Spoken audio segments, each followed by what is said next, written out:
Occupying 27,000 square kilometers in Uganda's semi-arid northeastern part, Karamoja region is an ecosystem in danger. Climate change and rainfall variability mean this region is prone to severe drought. The Karimojong semi-agro-pastoralists inhabit this water-scarce region of Uganda. Prolonged droughts have caused widespread hunger and thirst. The current drought is the worst since 2000. Loss of cattle, for example, emphasizes the scale of the disaster, and people have lost their source of livelihoods.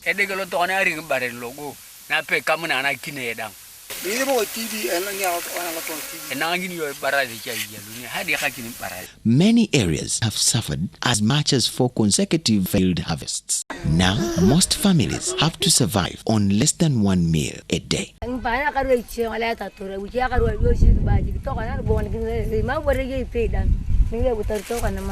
Flash floods too have often submerged croplands.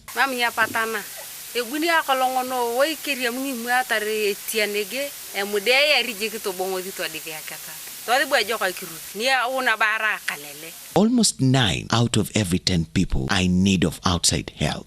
Local officials say it's hard to fund and sustain their plans. And of course, the sub-county always gets revenue through the market dues, and it has affected the budgeting of the sub-county. So now we cannot implement all our plans. Almost 20% of their annual revenue comes from the crops these farmers sell. Yet, over 5% of this fraction is lost annually in the vagaries of weather. Cutting trees and charcoal production for sale, even bushfires that destroy trees and bush, are also common. Soil erosion and silting of reservoirs are the consequences we see today. With funding from DFID under the Enhancing Resilience for Karamoja projects through the Food and Agriculture Organization of the United Nations, IIRR, IUCN, development partners, the central government, civil societies and local communities have been implementing disaster risk reduction actions and solutions. The International Institute of Rural Reconstruction, IIRR, particularly in this project, we're working with vulnerable communities to create impact on the problems that they face, specifically climate change, which is very high on the global agenda and is also on the Global Sustainable Development Goals. The overall aim of the project was to strengthen adaptive capacities of communities and local governments to effectively respond to climate risks. Recently, there has been a need to address resilience. And the resilience components, which is where this particular project that IIRR is involved in Karamoja, comes in.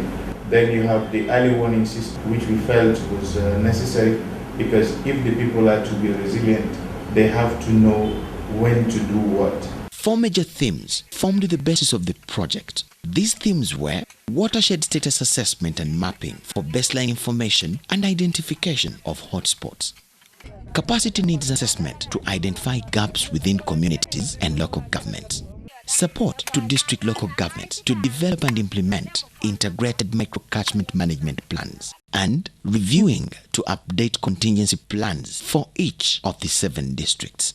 The strategy combined modeling and catchment approaches to reduce risks of droughts and floods. For example, construction of water retention ditches and stone bands that saved tons of topsoil in several hotspots. Riverbank expansion that saved life and restored thousands of croplands.